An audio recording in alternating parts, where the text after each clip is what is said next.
Okay, so I just finished soldering all the wires for the disk drive onto the motherboard and gonna plug it in and just gonna test to see that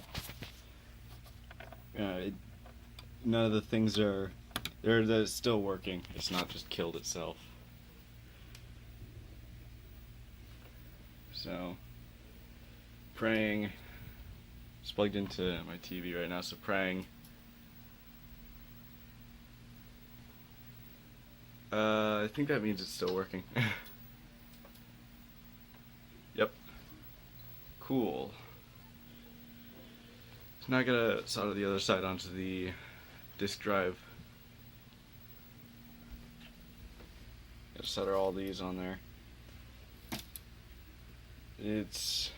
I did manage to burn myself once, like right here, but other than that, it's working fine, so yep.